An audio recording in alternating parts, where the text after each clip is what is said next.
Donc, on va laisser... bienvenue à tous au webinaire de ce soir sur la photographie aviaire et animalière avec Chris Dodds, photographe de renommée, écoute, pas mal connu, qui est présenté par Sony. Donc, Pierre Villeneuve, je vais te passer la parole.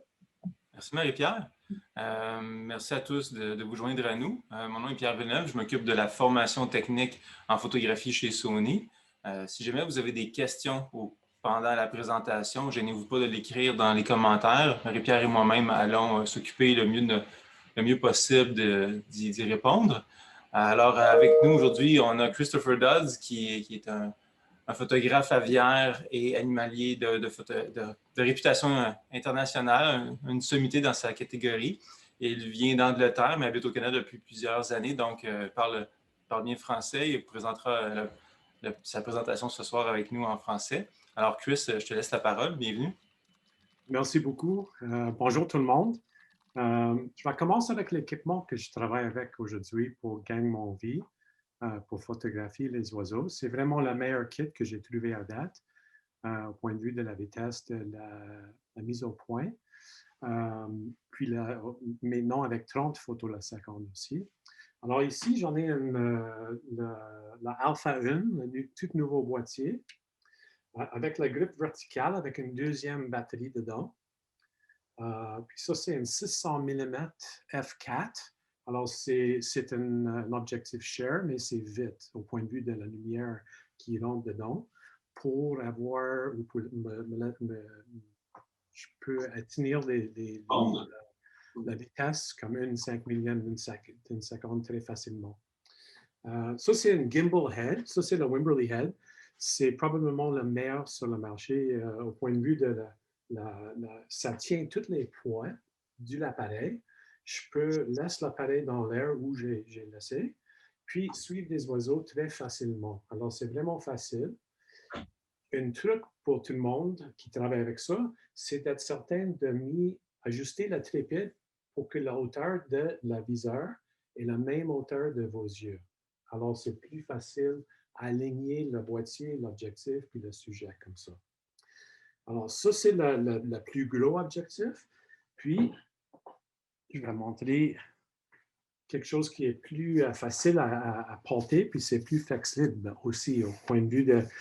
ça, c'est une 200 à 600 mm. Puis, c'est juste une quart d'une turn pour le zoom entre 200 puis 600 mm. Puis, ça, c'est le boîtier, le A9 Mark II, le Alpha 9 Mark II. Alors, ça, c'est 20 photos la seconde, puis le nouveau, c'est 30 photos la seconde. Avec ça, je peux mettre un doubleur ou un 1.4 entre l'objectif puis le boîtier pour magnifier encore plus, puis aller plus loin ou agrandir le sujet dans le viseur ou dans la photo. Alors, on va commencer avec des photos.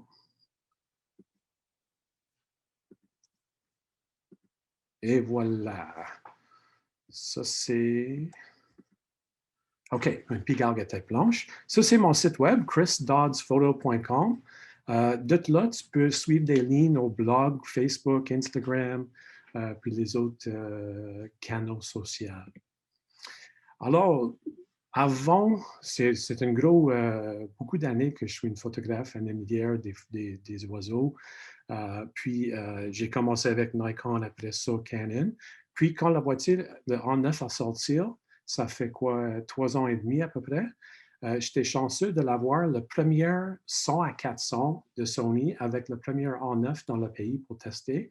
Ça, c'est à Québec aussi. C'est Île aux Perroquettes, à Longue Pointe de Minguin.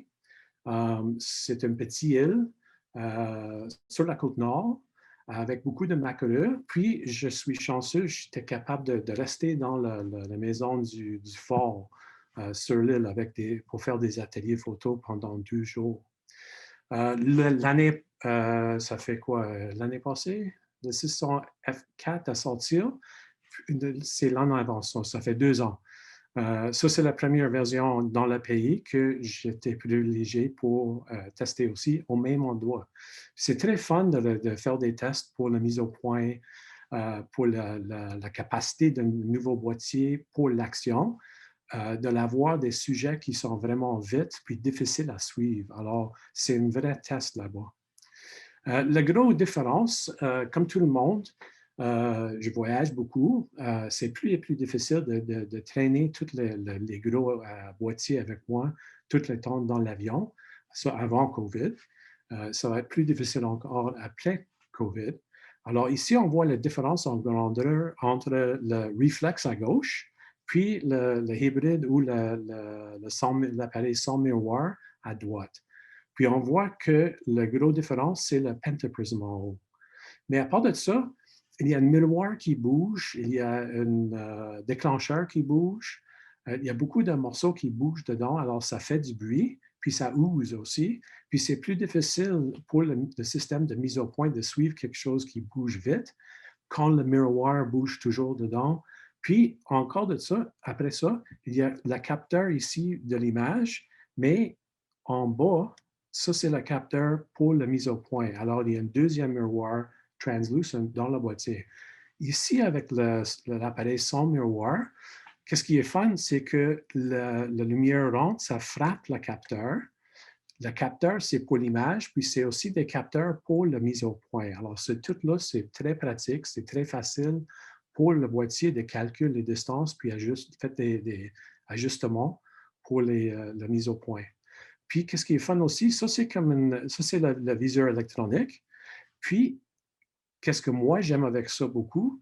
Si je fais une erreur, quand je lève le boîtier, prendre une photo, descendre le boîtier, lève le boîtier, très répétitivement, c'est facile à bouger une des boutons pour faire un ajustement de l'exposition. Alors, je vois la différence. Si c'est surexposé ou surexposé, on le voit une image qui est foncée ou trop brillante. Alors, ça dit que tu avais fait quelque chose qui n'est pas bon, puis on peut trouver l'erreur avant que c'est trop tard.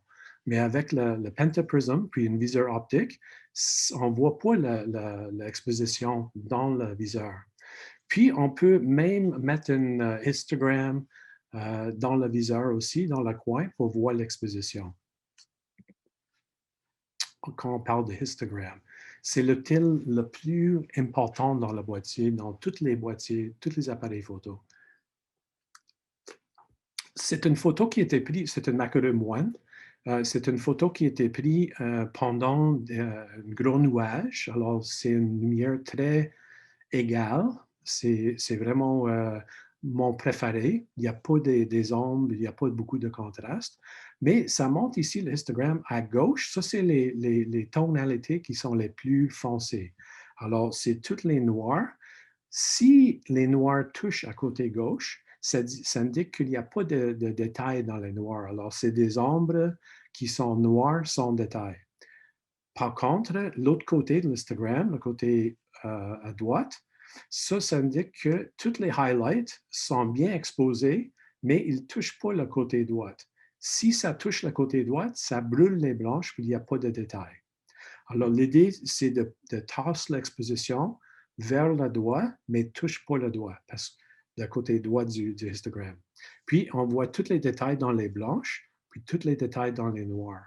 C'est très, très, très important. Il y a beaucoup de savoir aussi que la plupart des mondes, ils surexposent les photos, fait qu'on perd les détails dans les noirs.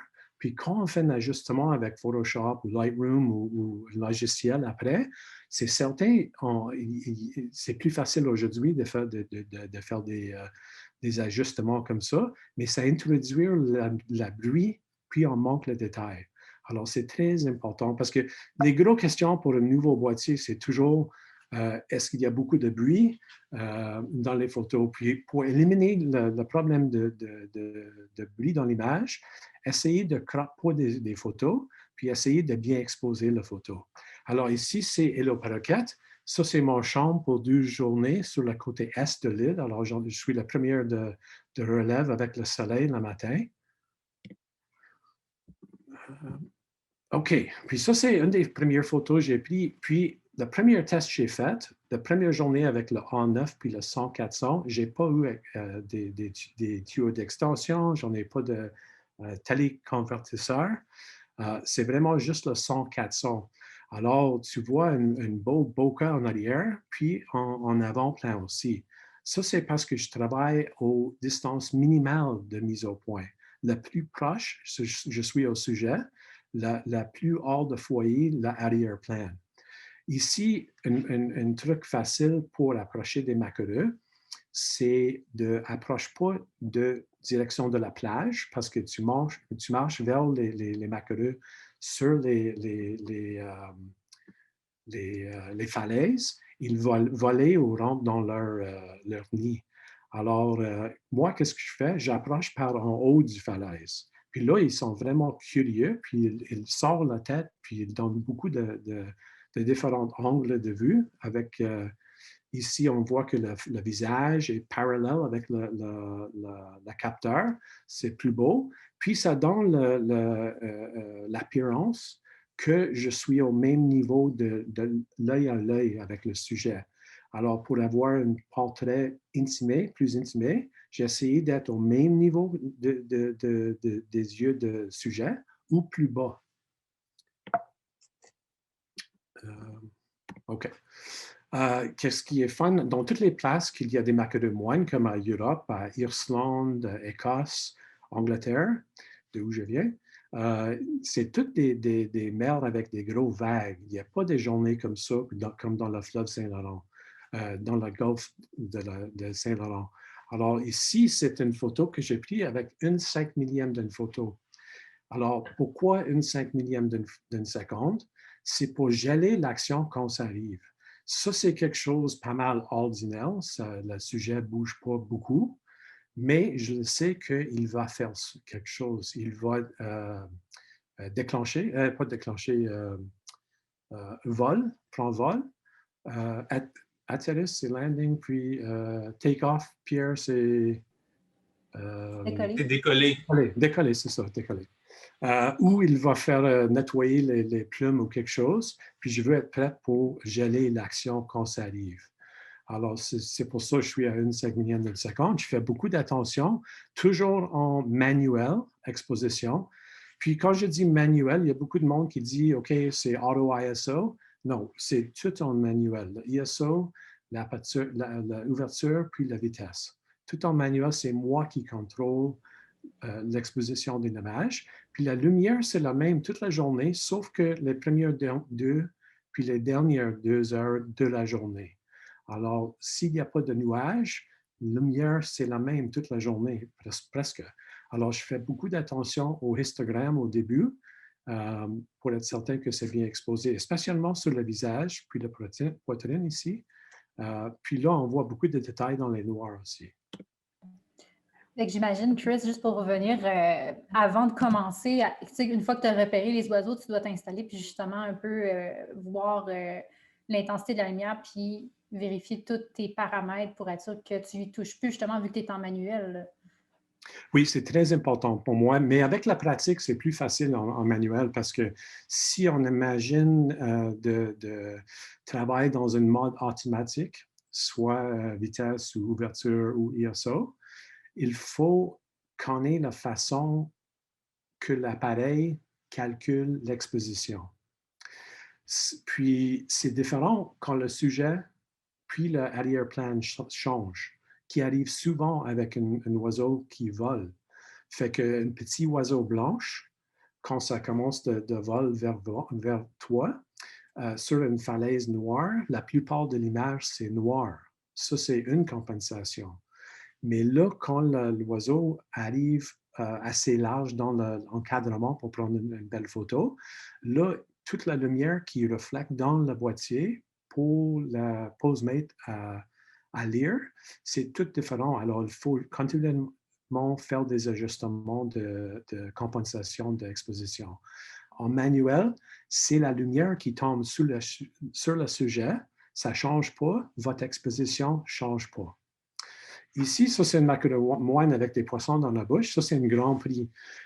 C'est toujours aux colonies, c'est autour de 3 à 5% des oiseaux qui retournent à l'île, sur les falaises, avec des poissons. Puis c'est coincidental que le succès de nidification, c'est autour de ça. Ça dit qu'entre 3 et 5% des bébés nés survivent jusqu'à 1 an, de l'âge de 1 an. Alors, c'est une vie pas mal difficile pour les oiseaux de la mer. Mais ici, excuse-moi, j'ai une question de la part de François Leduc qui demande à quelle vitesse ouverture ISO tu travailles généralement? Okay. C'est facile pour moi. Normalement, je suis toujours à la recherche de quelque chose d'extraordinaire. Pour moi, ça dit action.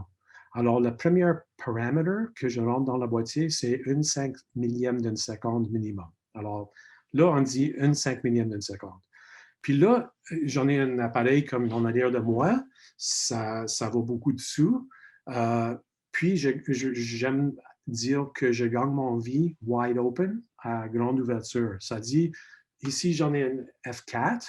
Normalement, je travaille avec une 1.4 ou une doubleur dessus. Ça dit c'est 5/6 ou 8. Puis, je suis toujours wide open. Alors, ça, c'est le deuxième paramètre de triangle que c'est fait pour moi. Alors, on va dire avec le 1.4, 5/6, 5 millièmes d'une seconde. Puis si je reviens au portrait du tête du maquereux, que j'ai dit la lumière est toute égale, en anglais, l'expression pour nous autres, c'est cloudy bright. Ça dit nuageux, lumineux. Je pense que c'est la bonne traduction, puis ça marche bien en français. Alors, ça dit, c'est pas grave la direction de l'avant, parce que les oiseaux, ils toujours atterrissent puis décollent vers le vent. Mais si le soleil est fort, là, la direction de le vent est contre la lumière. C'est très difficile d'avoir des beaux photos. Alors, comme ça, si c'est brillant nuageux, je suis à 5000 ISO. Puis, je vais expliquer un peu plus tard la manière que j'arrive là sans une PoseMate. Ça, c'est avec le règlement Sunny 16 qui était dans toutes les boîtes de pellicule ou diapo avant. Puis, je vais expliquer un peu plus quand j'avance. Mais l'importance de cette photo-là, c'est le matin. C'est peut-être 2h30, 3h le matin, quand le soleil lève au milieu du soleil sur la côte est. Là, je suis en train d'assembler mon boîtier, puis montre à tout le monde comment j'ai assemblé le boîtier puis l'objectif, parce que je ne mets jamais le boîtier attaché à l'objectif dans mon sac de photos.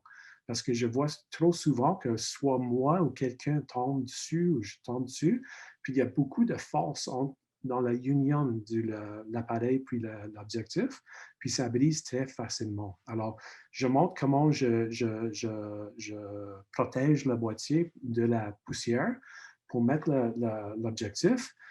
J'ai rentré mon exposition manuel dans les boîtiers. Je ne fais que 5 millions d'une seconde. Ça, c'est avec le 100 à 400. Ça dit que c'était à 5/6. 5/6 parce que ça, c'est avec un objectif variable comme 4/5 à 5/6. Si je fais une erreur, puis je suis à 100 mm quand je calcule mon exposition, si je fais un zoom à 400, là, ça diminue la lumière qui rentre dans le boîtier à 5/6, puis je vais être surexposé. Alors, je commence à 5/6, 5 millions d'une seconde, puis ici, c'est autour de 3200e d'une seconde.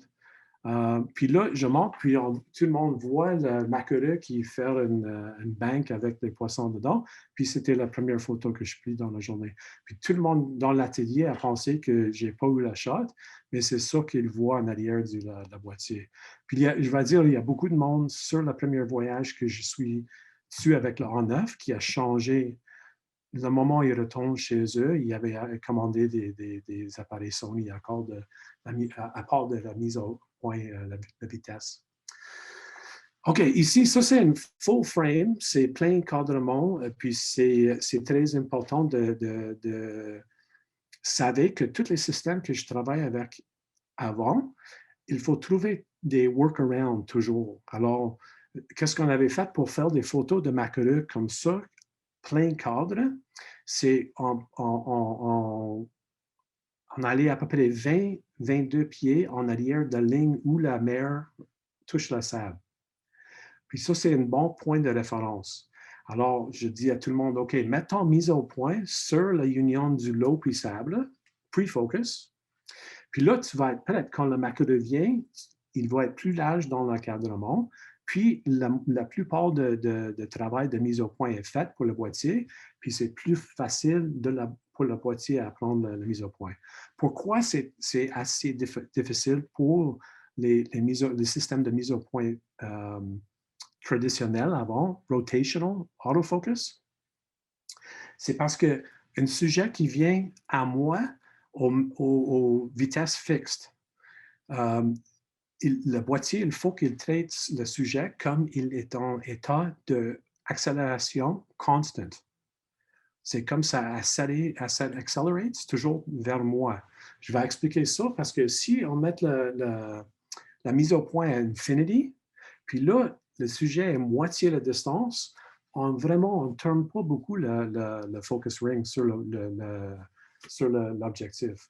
On coupe la distance en deux, il faut qu'on tourne plus. On coupe la distance en deux, tourne encore plus. Alors, cette photo-là avec le A9, c'est presque impossible avec tous les autres boîtiers qui suivent un sujet continuellement parce que c'est le dernier bout qu'il faut qu'il travaille tellement vite qu'il perd la mise au point. Mais avec les systèmes comme ça, il y a une mise au point linéaire. Ça bouge, c'est très, très, très vite. C'est beaucoup plus vite que le système rotational. Alors, c'est ça qui est important avec cette photo-là. Encore 5 millièmes d'une seconde pour geler les détails. Chris, j'ai une question. C'est de la part de... Excusez-moi, c'est parce que les commentaires bougent tellement vite. Je ne le vois plus le commentaire, mais je me rappelle, ça demande en fait sur quel réglage est mis au point tu le places. J'imagine que c'est le real-time tracking, mais quelle zone que tu prends? Est-ce que c'est spot flexible ou zone large? Ça dépend. Je change souvent les settings pour essayer des choses, mais je vais dire toutes les photos ici, c'est spot small, S, puis tracking, puis je vais mettre la sensitivité, le tracking sensitivity Ouais. à 5 qui est vraiment actif toujours. Ça marche très bien quand tu changes un sujet pour l'autre ou des choses qui arrivent très vite devant toi. C'est vraiment instantaneous pour faire la mise au point. Ici, c'est très facile de prendre des photos de maquereux en vol avec une arrière-plan blanche ou pâle comme ça parce qu'il y a beaucoup de contraste. C'est beaucoup plus difficile pour le système ici. Ça, c'est une photo de le premier voyage avec un adapteur de Metabones avec le Canon 5. Ça, c'est avec le Canon 600 f4 avec le A9, juste pour faire des tests comment ça va avec la mise au point. C'est certain que ça marche. Il y a beaucoup plus vite avec les objectifs Sony. Puis c'est très important d'essayer de penser toujours avec le telecompression, puis la différence qu'il fait en arrière-plan. Alors ça, c'est full frame, presque full frame. Puis ça, c'est avec le 800 5.6 de Canon. Ça, c'est des photos qui prennent beaucoup de pratique à prendre, les petits sujets qui bougent vite comme ça. Alors, un truc, c'est comme Tiger Woods avec le golf, c'est pratique, pratique, pratique, pratique. Ici, ça, encore avec le 600 f4, avec une doubleur. Puis c'est juste faire des exercices de faire quelque chose de plus artistique avec les arrière-plans puis avant-plans qui sont flous ou mis pour faire le sujet sortir de l'image comme c'est presque comme c'est 3D.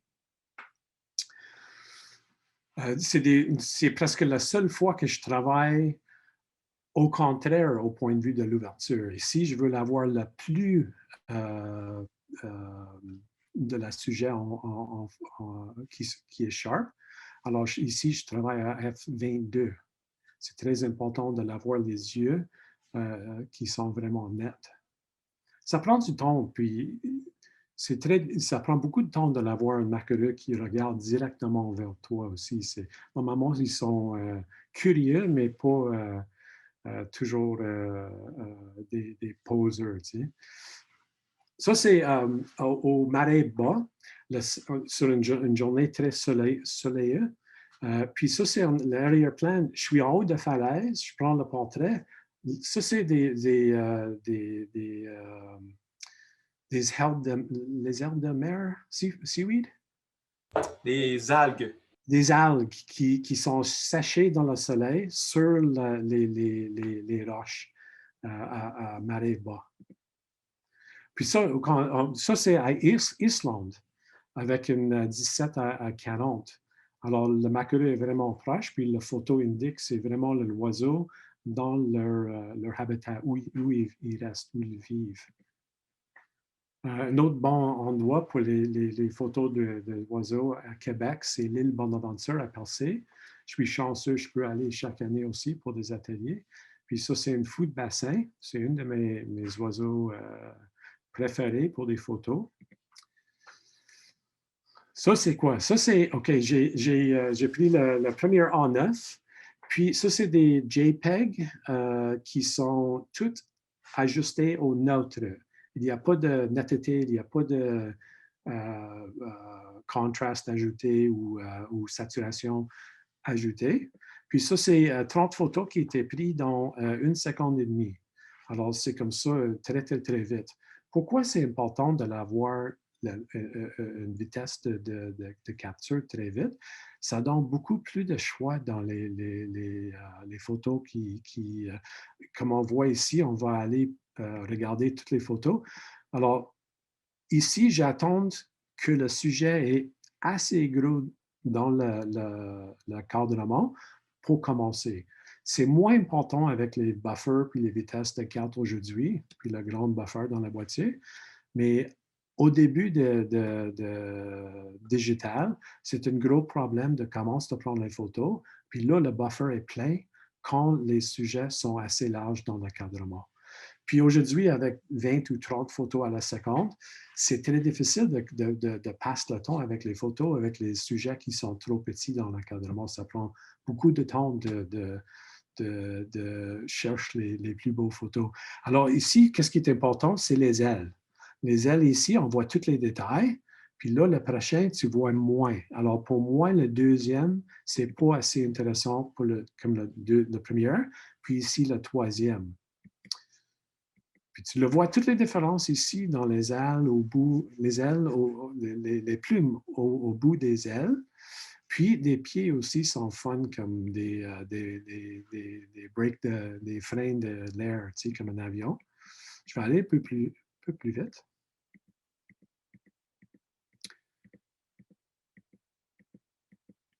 Alors ici, la première chose que je vois, c'est que toutes les photos sont complètement nettes. Il n'y a pas une photo dans 30 qui est un peu floue. Puis ça, c'est à cause des systèmes Sony qui est capable de vérifier la mise au point 60 fois la seconde avec le R9. Puis Pierre, je pense que c'est 120 fois la seconde avec le Alpha 1. Oui, 120 fois la mise au point par seconde avec l'Alpha. Alors, même avec le Alpha 1, à 30 photos la seconde, il y a beaucoup de temps entre photos pour le boîtier de faire des vérifications puis ajustements de mise au point. Puis, c'est très important ici. Ça, c'est le 100 à 400. Puis, je suis en train de ajuster le zoom. J'ai commencé à 400, puis au fin, j'étais à 200 mm. J'ai une question de Pierre Ford qui demande si les maquereux moines sont présents en Gaspésie, et si oui, où? Avec la coordonnée GPS précise. Non, ça, c'est moi qui l'ai rajouté. Il y a une couple de perles qui nient sur l'île Bonaventure. Puis, si vous demandez au staff, les interpréteurs, les travailleurs de CEPAC, ils vont être capables de vous pointer dans la bonne direction les maquereux. Ils sont loin, par exemple, des fois, mais il y en a qui ont des bonnes photos, des fois. Je vais aller un peu plus vite pour être certain de passer toutes les photos. Tu sais, quand c'est très brillant, il y a beaucoup de contraste, il y a beaucoup des ombres. Alors, moi, je dis en anglais, on dit « when it's bright, work tight ». Quand c'est brillant, travaille très serré. Alors ici, je commence à travailler avec le 600, avec le doubleur. Puis c'est juste une étude comme la ink indienne, les noirs dans la tête de fou de bassin. Puis j'essaie d'approcher jusqu'au point de distance minimale de mise au point. Faire des compositions artistiques. Ça, c'est un peu de connaissance des comportements du sujet. Ça, c'est un comportement qui indique la protection de leur nid. Alors, c'est territorial bowing en anglais. Puis ça, ils commencent à enlever les ailes par en arrière, puis ils mettent la tête vers le ciel. Alors, je sais qu'il va faire ça. Alors, j'ai essayé d'aligner puis capturer quelque chose de belle avec ça. Ça, c'est plus beau avec les couleurs pastel en arrière que les autres. Ça, c'est le golfe de Saint-Laurent avec un peu de nuages. Deux sujets qui mimiquent des comportements des humains. C'est certain qu'ils vont 10 ou 20 fois plus souvent que les sujets seuls dans les photos.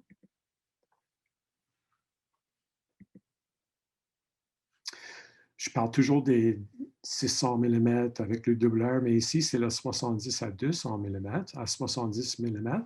Puis ça, c'est vraiment pour essayer de capturer la vie du colonie. Alors, pour ceux qui étaient, si vous avez jamais allé visiter à l'île Bonaventure, vous le savez quand c'est venteux, il y a beaucoup de vent, il y a beaucoup de fous de bassin en l'air qui volent parce que c'est facile à voler. Fait qu'il va faire, il y a beaucoup de bruit, beaucoup d'actions, beaucoup d'activités. C'est vraiment spécial. Des bébés en septembre. Là, on passe à île Saint-Paul. Ça, c'est dans la mer de Bering, entre Alaska puis Russia, la Rusk. Ça, c'est thick-billed murre. Je ne rappelle plus en français. C'est Burnix. Je ne rappelle plus le nom. Mais c'est vraiment une étude. Tu sais, on voit ici, c'est comme une craie blanche.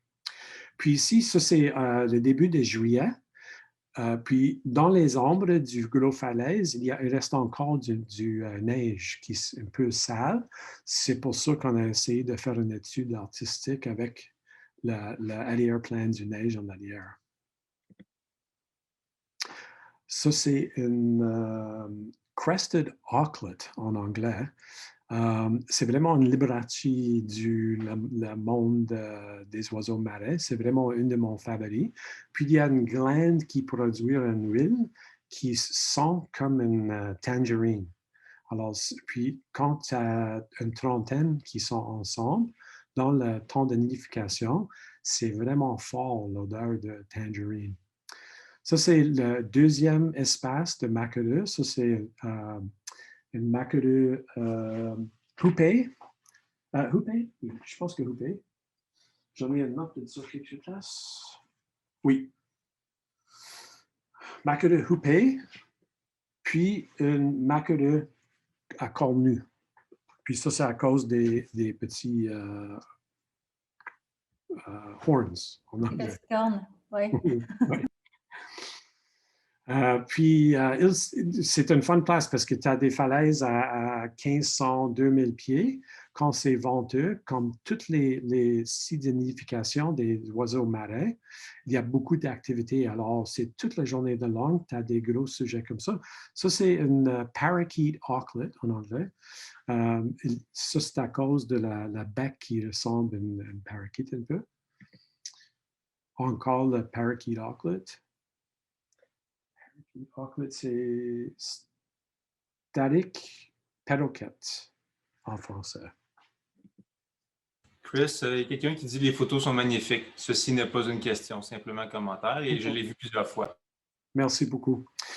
Puis ça, c'est fun, c'est quand tu viens un expert dans les oiseaux en vol, essayer de virer l'appareil vertical puis essayer d'aligner avec les sujets. Puis ça, c'est une photo full frame. C'est vraiment beaucoup plus difficile de prendre des photos verticales avec des petits oiseaux qui bougent vite comme ça. Je vais aller un peu plus vite parce que le temps, ça se passe.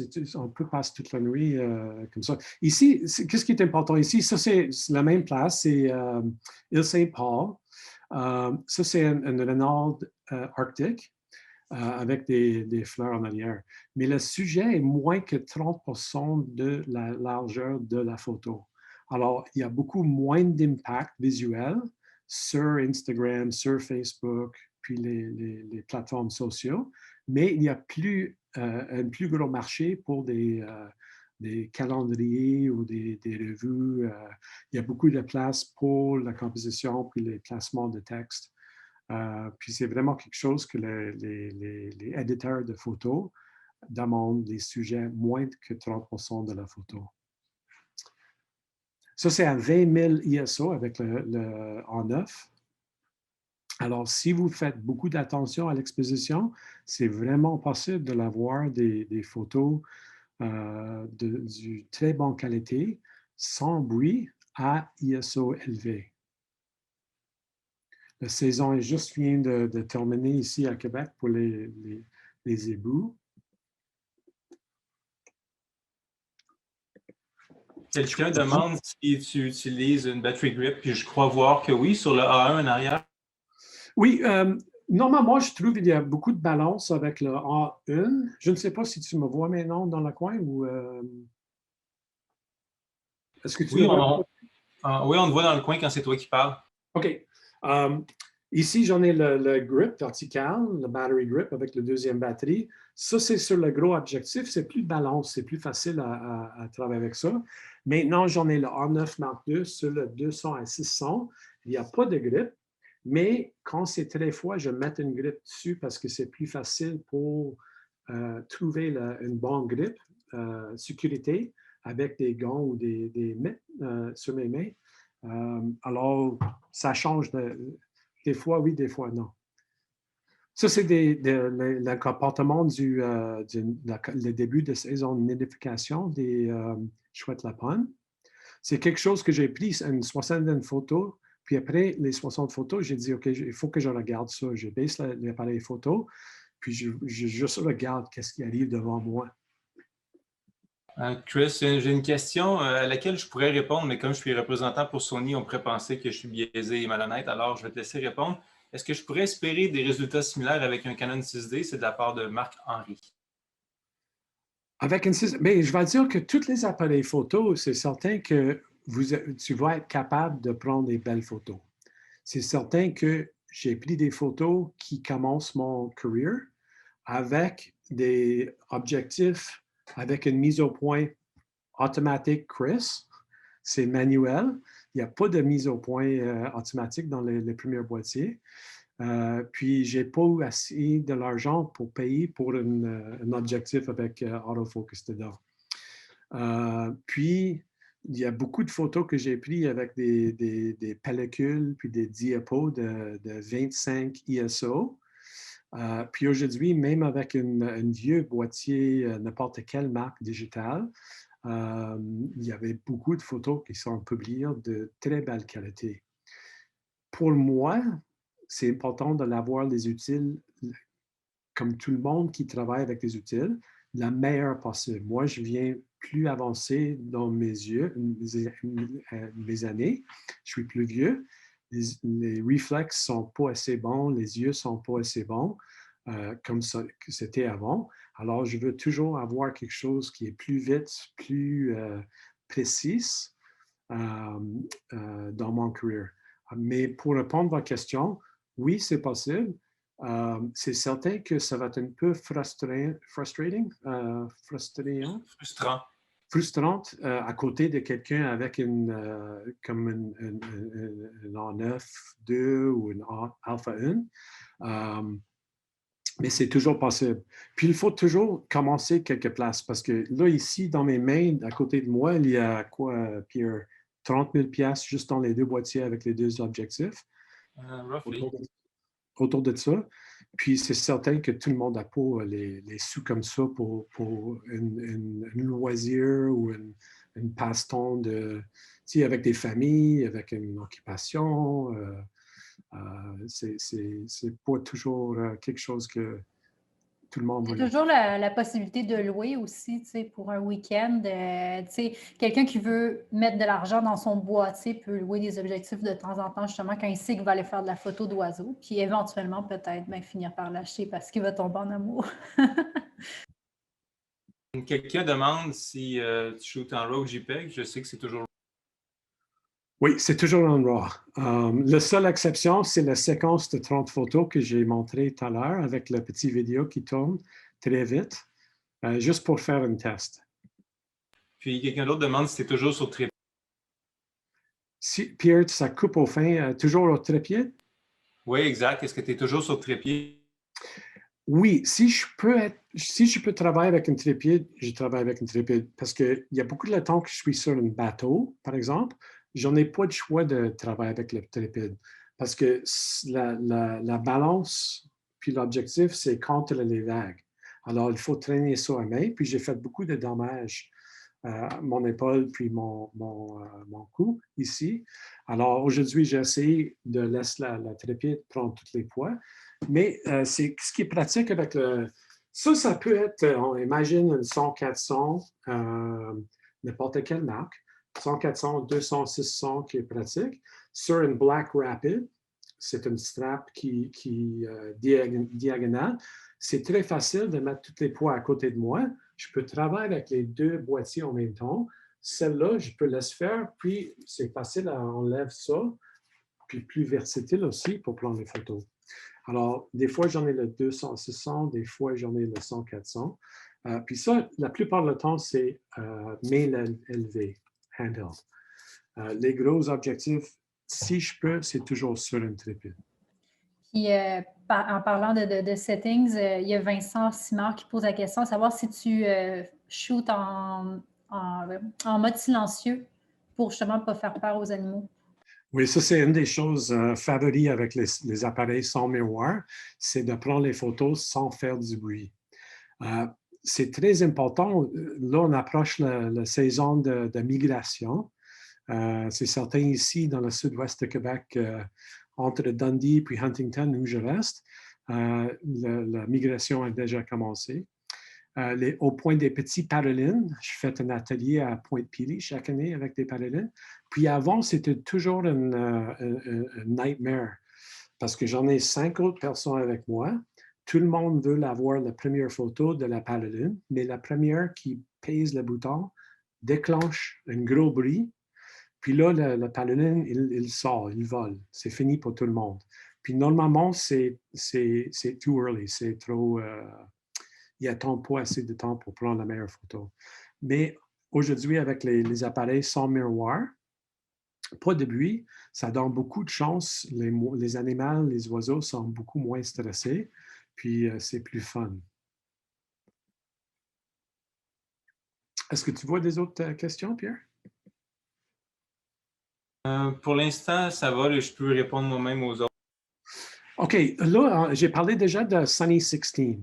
Sunny 16, c'est une règle qui c'est physics. Ça dit que à F16, la vitesse et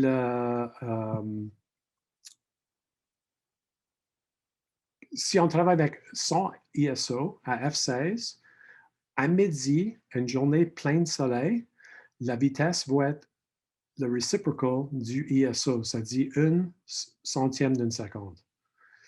Puis là, tu dis, Chris, mais ton temps préféré, c'est il n'y a pas de gros soleil. Alors là, je vais dire que F16, c'est midi à Montréal, ici. Un soleil fort, il n'y a pas de nuages dans le ciel. Alors, si je mets mon main, je peux regarder l'ombre à terre, puis c'est vraiment net. Puis, si je bouge les doigts, je vois tout ça sur la terre avec mon ombre. Mais là, si on a un peu d'humidité qui rentre, le ciel, il vient plus blanche ou bleu pâle. Là, il y a une couche de humidité. Là, ça tombe à F11. au lieu de F16. Puis là, je porte mon bras sur l'ombre, mais j'en ai une côté que certainement il y a une petite ombre. Ça, c'est F8. Puis le moment qu'il n'y a pas d'ombre, ça, c'est 5-6. Alors, 5-6, comme ici la photo, il n'y a pas de soleil fort, c'est cloudy bright, c'est lumineux, nuageux. C'est 1/5 millième d'une seconde, ISO 5000 à 5-6. Alors, tu peux aller dans mon blog, puis cherche Sunny 16, puis tu vas voir tout ça avec une graphe de toutes les expositions qui égalent l'une à l'autre avec les différentes ouvertures ou vitesses ou quoi. Puis tu peux vérifier l'exposition par trouver quelque chose qui est blanche, comme c'est facile, une meur blanche ou des plumes blanches ou une t-shirt blanche ou quelque chose. Prendre la photo puis être certain que c'était vers la droite, mais ça ne touche pas le côté.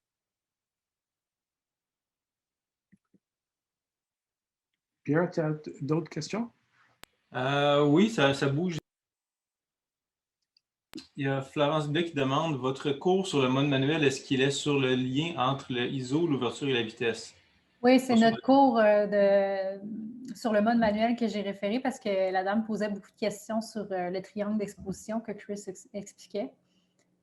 Mais il y a beaucoup de questions sur le matériel, entre autres le trépied que tu utilises quand tu en utilises un. C'est quoi tes préférences, Chris? Aujourd'hui, j'en ai beaucoup de trépieds. Aujourd'hui, ça, c'est le Really Right Stuff. Puis, qu'est-ce que j'aime avec le Really Right Stuff? Je vais juste augmenter la hauteur de ça un peu. C'est facile à ajuster le niveau avec une tête à niveau ici.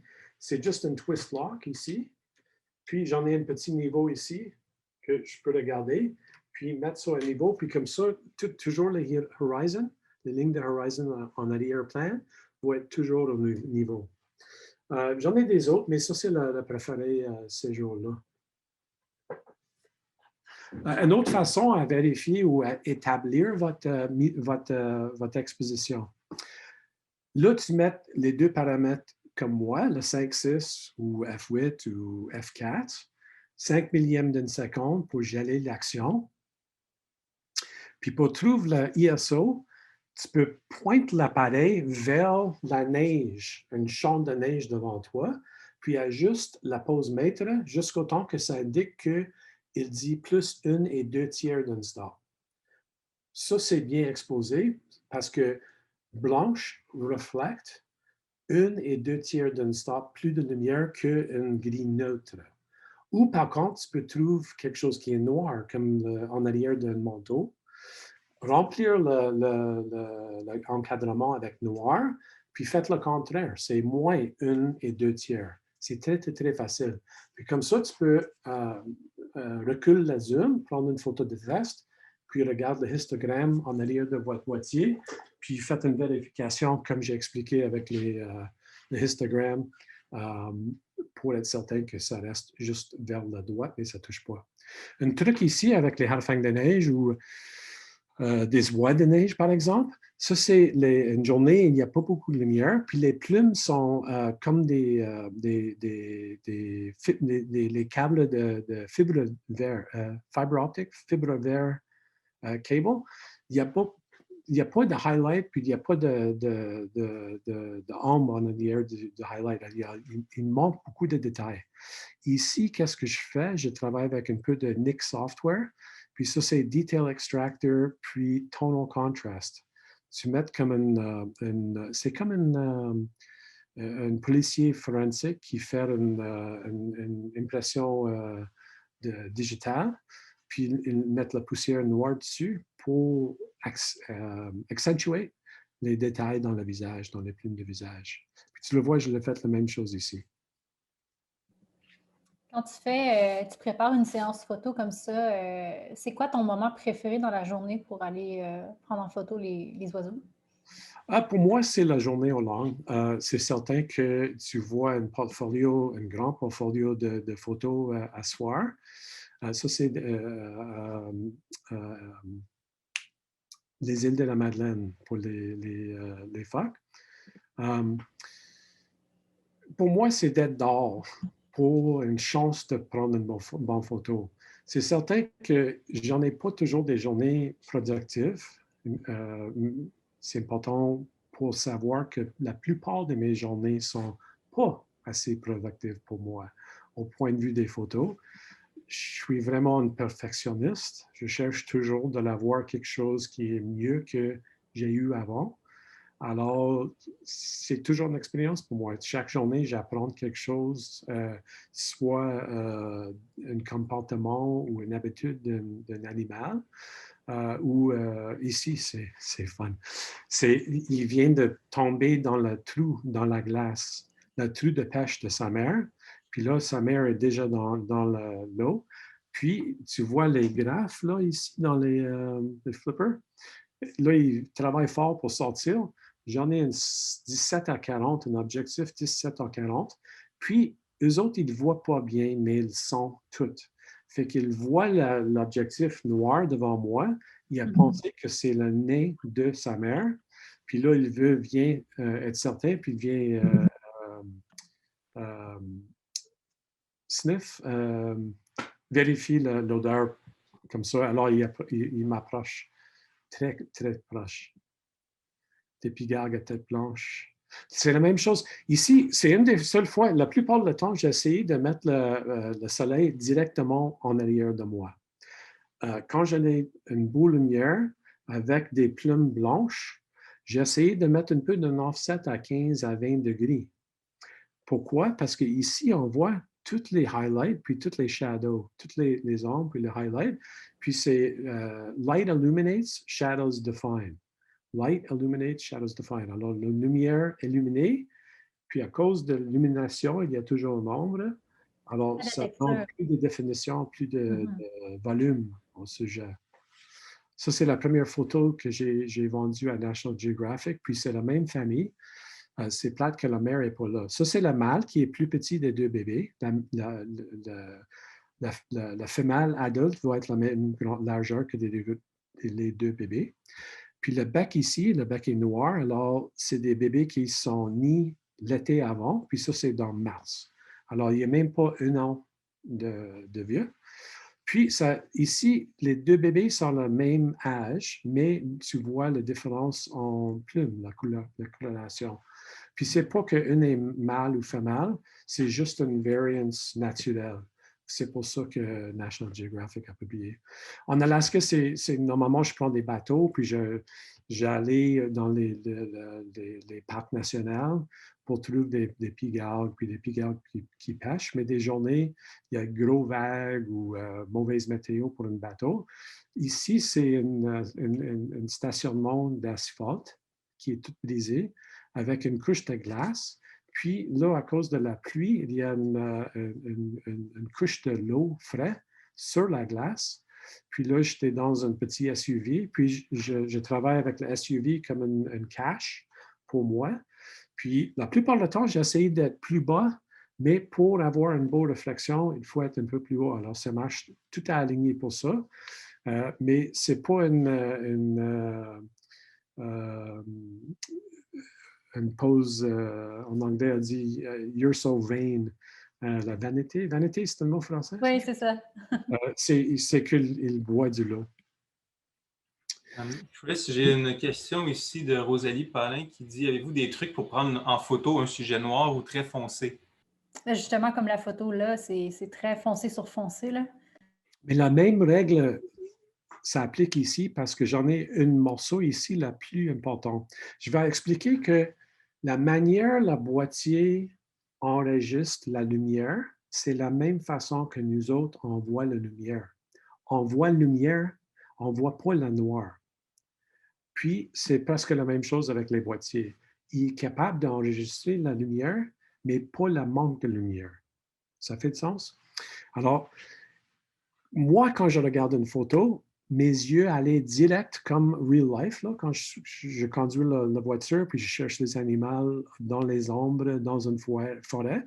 La première chose que je vois, c'est des highlights, c'est des feuilles sur les arbres.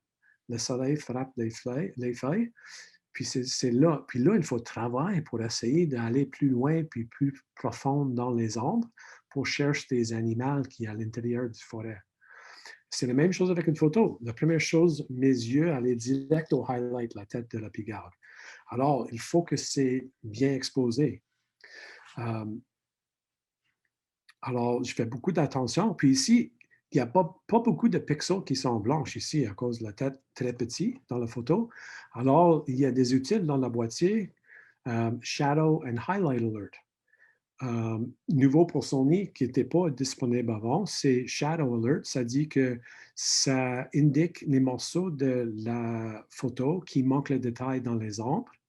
Mais si ici, c'est surexposé, c'est chauffé, cooked, ça va blinker. Ouais. Il y a beaucoup de monde qui dit les blinky. Alors, tu peux ajouter cet outil pour être certain que c'est pas trop surexposé. J'ai parlé du technique de la connaissance de la fondamentale, l'exposition des boîtiers, le comportement des animaux. Après ça, ici, c'est une journée lumineuse, nuageuse. Alors, ça dit que j'en ai un choix de l'eau qui reflète les nuages blanches. Dans l'eau, tout est blanche en arrière-plan, c'est plate pour prendre toutes les séquences de photos. Alors, il faut savoir l'environnement, les places autour de toi que tu peux faire quelque chose comme ça avec un arrière-plan plus foncé, spécialement quand il y a du neige, parce que tu veux qu'on voit la neige. Comme ici, on la voit sur les plumes qui sont foncées, on voit un peu sur l'arrière-plan, mais on manque beaucoup de la neige parce que c'est toute blanche. Tu vas voir les photos plus tard, comme ça. Ça, c'est vraiment, pour moi, c'est le côté artistique. On voit que ça, c'est ce qui est imprimé large dans mon salle à moi. C'est magnifique. Merci beaucoup. Puis là, ici, tu vois une photo avec une arrière-plan foncé, avec la neige, pas beaucoup de lumière, un sujet qui est foncé aussi. Ça, c'est à ISO élevé, à 20 000 ISO. Tu vois tous les détails qui sont bien enregistrés, puis on voit vraiment beaucoup de détails dans le sujet. C'était quelque chose qui était impossible au début des journées pellicule puis diapo pour moi. C'est ça, tu sais. À la base, l'ISO, tu sais, quand on a commencé en argentique, en film, 20 000 ISO, d'un, c'était impensable. Ça devait être comme du papier sablé, mais quand on voit ça maintenant, c'est fou, là. Puis ça, c'est vraiment une journée pleine de soleil, le vent et la mauvaise direction. Alors, toutes les pigargues atterrissent puis décollent away from us, l'autre direction de nous. Fait qu'on essaye de trouver les places qu'il fait des banking. Alors ici, tu vois, c'est possible, même les journées que tu fais beaucoup de pratique, de l'avoir quelque chose qui est beau. Celle-là que tu as une couverte d'une revue, ça fait une couple d'années.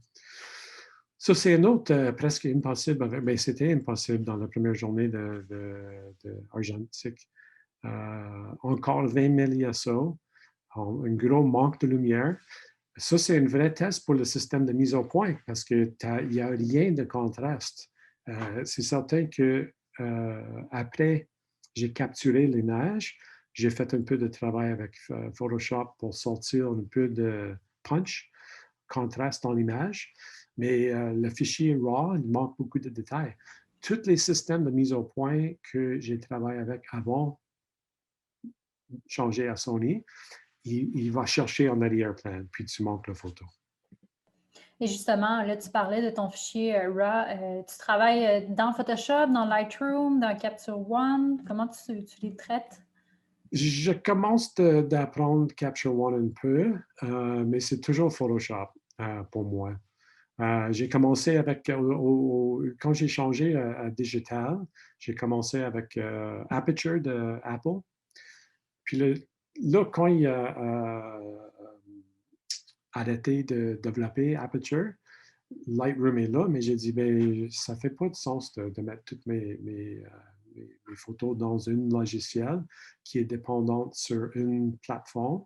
Alors, c'est tout fait avec Photoshop, puis ils sont tous mis sur une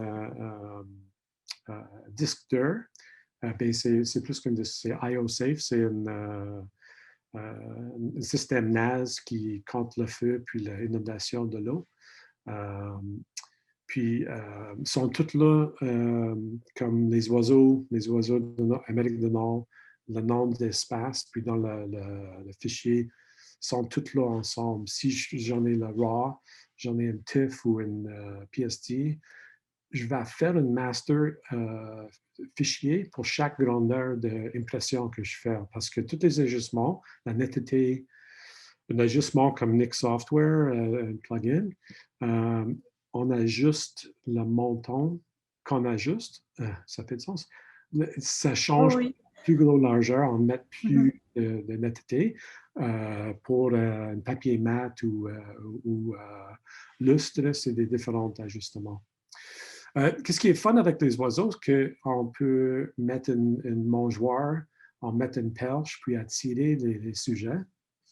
Puis même dans la ville, le milieu de ville, c'est possible de tirer des beaux oiseaux. Ça, c'est à Pointe-Pilet, la migration qui s'en vient. Est-ce que c'est un bon moyen de débuter, justement, de mettre des mangeoires à la maison pour se pratiquer? Oui, ça, je vais montrer. Ça, c'est un atelier que je fais à Pointe-Pilet. Puis, il y a des journées qu'il n'y a pas de migration. C'est au contraire, les oiseaux arrivent où la météo est tellement bon qu'ils continuent. Puis, il n'y a pas beaucoup d'oiseaux dans le parc. Fait qu'on allait à un autre parc. C'est un parc avec des VR. Puis, les personnes qui sont là pour la saison, il y a les mangeoires. Fait que j'apporte du Tim Hortons, puis je mets un sac de plastique sur tous les mangeoires dans le parc. Tout le monde me connaît. Puis là, quand je mets la nourriture sur mon table de pique-nique à moi, tous les oiseaux vont arriver. Puis ils n'arrêtent pas aux autres mangeoires. Alors ici, c'est ça, en arrière-plan, c'est le gazon on a nettoyé toutes les vieux feuilles, on a piqué les mauvaises herbes. Alors, c'est juste une couleur, l'arrière-plan. Il y a un peu de beurre de peanut en arrière ici. C'est certain qu'on essaye de mettre le beurre de peanut pour que ça n'apparaisse pas dans la photo. Puis, il faut qu'on prenne la photo le moment que l'oiseau arrive. Avant, il touche le beurre de peanut, puis mettre ça sur le bec. Alors, on prend la photo, puis là, il va manger. Il va aller percher quelque place, nettoyer le bec, puis il revient. Vous pourriez mettre des napkins aussi pour les oiseaux? Oui. Oui, il y a beaucoup de gens qui adorent tes photos, beaucoup de bons commentaires comme quoi c'est extraordinaire et merveilleux, les images, et qui te remercient aussi pour tes explications, puis tes commentaires. Ils apprécient vraiment toutes les informations que tu leur donnes. Merci beaucoup tout le monde. Je peux continuer un peu. Hein? Est-ce qu'on a un peu plus de temps? Oui, oui. Ben, écoute, on a encore un peu de temps. Ça fait déjà 1 heure qu'on parle, mais si tu es à l'aise, on peut continuer encore un 5-10 minutes, il n'y a pas de problème. Alors, je vais continuer. Quand on a ça, c'est encore au îlot Paroquet, une bruante. Ici, il y a une nourriture parce qu'il va aller nourrir des enfants, des bébés. Puis, qu'est-ce qui est fun avec ça? Il faut faire beaucoup d'attention de ne rentrer pas dans leur territoire parce que votre odeur va attirer des fois des ratons laveurs ou quelque chose qui va manger les œufs. Alors, tu restes loin avec une 600, avec une doubleur, c'est une bonne distance, une bonne 25 pieds. Mais là, tu vois que l'oiseau est perché avec quelque chose à manger. Il va cercler autour de leur nid avant de nourrir des bébés au milieu de la cercle. Alors, il va avoir toujours la même perche. Alors, 2-3 perches, les mêmes places. Alors, vous pouvez positionner pour avoir la meilleure lumière, puis le meilleur arrière-plan, puis attendre. Puis, quand le bébé pousse, il pousse vite, puis il prend beaucoup de nourriture. Alors, tu peux passer la journée, puis avoir beaucoup de photos, beaucoup de chance. Alors, ça, c'est un petit truc. Mais faire beaucoup d'attention pour aller pas trop proche au nid. Ça, c'est le même oiseau, une autre journée avec la pluie. La pluie, ça donne beaucoup de saturation dans les couleurs. Puis tu le vois que je commence de jouer avec la perche ou l'arrière-plan. J'aime beaucoup les photos style avec un arrière-plan puis Un avant-plan? avant-plan qui est flou. Nouveau-Mexique. Bosque del Apache, New Mexico. C'est un vrai bon endroit pour la migration des grues de Canada, puis des oies de neige. S'il y a des questions, Pierre. Pour l'instant, en fait, en ce moment, les gens sont juste en pamoison devant tes images, Chris. C'est que des bons commentaires et les gens apprécient beaucoup tes explications aussi qui sont très claires. Merci. Ici, ça, c'est complètement un autre style de prendre des photos, puis je vais essayer d'expliquer ça très vite. Alors, c'est un étang du lot. Puis le chauve-souris vient pour boire du lot le soir. Mais il y a 5 ou 6 espaces qui volent à des différentes vitesses, puis ils sont des différentes largeurs. Alors, le système d'une trappe, on a installé ça, mais il faut faire des calculations. C'est quel espace on veut photographier parce que la chauve-souris va briser la lumière, puis là, il va prendre une photo avec une flash. Mais un meilleur système, quand tu as beaucoup de différents espaces, c'est d'établir votre appareil photo sur une trépied avec le déclencheur remote, puis avec une exposition de 20 secondes chacune. Ça dit que tu prends une exposition pour 20 secondes, puis c'est une photo noire. 20 secondes, photo noire. 20 secondes, photo noire. Puis là, on va mettre la lumière, puis la lumière va trip les flashs, qui a une duration de 1/80 millième d'une seconde. Alors, 20 secondes, il n'y a rien, puis là, 20 secondes, puis pouf, la chauve-souris brise la lumière, les flashs a gelé, puis exposé le sujet, puis là, tu as une photo d'une chauve-souris comme ça. C'est comme ça qu'on fait des photos comme ça.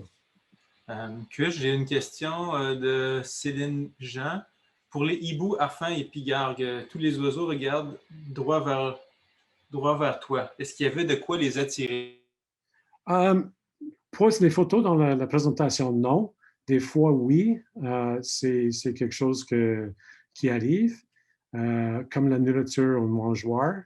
Puis il y a beaucoup de différentes opinions pour ça. Et ça, c'est une discussion pour une autre journée avec des experts. Une autre personne demande, est-ce que vous avez tenté un big year, un maximum d'oiseaux sur un an? Et si oui, combien en avez-vous capturé? Non, parce que je suis trop perfectionniste au point de vue des photos. Alors, la plupart des personnes qui font une big year, c'est de prendre des snapshots. Et je parle d'une big year photographique. Une big year strictement point de vue de ornithologue, c'est juste de la voir quelque chose. Puis tu veux voir le plus d'espèces dans une année ou le montant de temps, une année. Puis là, tu fais une big year photographique, c'est tous des snapshots de tous les espaces que tu avais vus. C'est pas quelque chose qui m'intéresse d'avoir beaucoup de photos de beaucoup de différents espaces comme snapshot. Je préfère de passer le temps avec le sujet, vraiment étudier le sujet, puis les comportements, puis enjoy ça, puis vraiment essayer de faire quelque chose artistique comme résultat. Ici, ça, c'est une ours brune en Alaska. Puis je vois la glacière en arrière qui semble une cour en arrière, heart. Alors, celle-là, c'est Cub of Hearts, the bear cub en anglais, c'est le bébé, le nom du bébé. Puis c'est une place que j'étais seul pour la photo. Puis j'en ai une mère avec 2 bébés qui m'approchent pour la sécurité parce que les mâles essayaient de chasser puis manger les bébés. Puis là, à Hallow Bay, en Alaska, il sait que les mères savent qu'ils sont secures autour des groupes de humains. Alors, sur la côte, il approche toujours. Là, la mère est en siesta, et puis les 2 bébés m'approchent. Puis là, ici, avec le 70 à 200, je commence à enlever pour dire « Hey, recule, tu sais, t'es trop proche. » Mais quand tu connais, c'est très sûr quand tu connais le comportement, puis comme les manières, les maniérismes du sujet. Question de Mathieu Grenier pour toi, Chris. Est-ce que ça vous a déjà arrivé d'avoir peur de l'animal qui vient vers vous, comme par exemple un ours, un orignal ou un dinosaure? Il n'y a pas dit dinosaure. Oui, il y avait une couple de fois avec des ours polaires. Des ours polaires sont vraiment des ours les plus dangereux pour nous. Puis en novembre, comme ici, ça c'est en août, c'est un voyage de... C'est coïncidence que c'est le même temps que les ours polaires. J'ai fait un voyage d'une semaine pour prendre des photos des mâles puis les bébés en août, proche de Naposk National Park. C'est Manitoba. Mais ça pluie toute la semaine, puis il n'y a pas de bébé. C'est très facile à savoir le danger d'un ours polaire. Je vais montrer. Là, je commence à voir un ours polaire, j'en ai mon trépied. Je peux prendre mon bag de mariage d'os, puis tape sur le trépied, juste un petit bruit. Parce que les ours polaires vivent dans un endroit très silencieux. Alors, s'il fait attention, fait une panique, il va reculer, je ne sais que c'est un ours qui n'a jamais vu des humains. Il n'y a pas grand danger dans le mois d'août parce qu'ils sont pas... le système n'a pas commencé à manger encore. Il fait des petits snacks, là, de berries, puis des choses comme ça, des petits fruits. Si je fais un petit bruit, puis l'ours polaire fait rien, je le savais que c'est un ours qui était déjà dans le village de Churchill. Puis là, c'est bien possible de l'avoir un plus gros problème. Mais normalement, on peut prendre deux pierres de roche, puis frappons son. Mais j'en ai toujours des flares routières. Vous savez, les vieux flares routières qu'il faut commencer. Puis là, ça fait pshhh avec le feu. Puis ça dure 20 minutes. Ça a beaucoup de temps de faire des calculations de quoi faire, puis de où aller. Mais ici, tu le vois, ils sont vraiment dociles. Il sait que je suis là. Il me laisse approcher. Ça, c'est une 600 mm avec une doubleur. Mais je suis peut-être 30 pieds de lui. Chris, j'ai une question de Émeric Thibault qui demande, pour commencer, si vous aviez juste un objectif à choisir, lequel serait-il? Aujourd'hui, le 200 à 600 de Sony, le nouveau, il y a une couple de raisons, mais la plus importante, c'est pas un G Master, c'est pas la plus haute gamme de Sony, mais tu le sais pas quand tu regardes les images, la qualité de l'image. Puis, au point de vue de la vitesse de la mise au point, pour moi, c'est très important d'avoir un objectif qui est très réactif, puis très facile ou très capable de suivre quelque chose qui bouge très vite. C'est très versatile.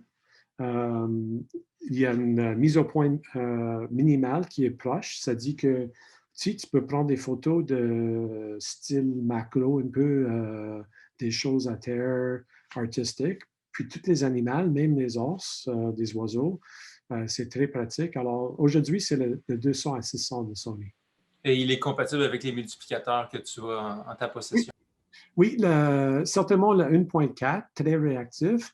Avec le doubleur, ça marche très bien, mais la conséquence, c'est un peu tu manques un peu de vitesse ou réactivité du système de mise au point.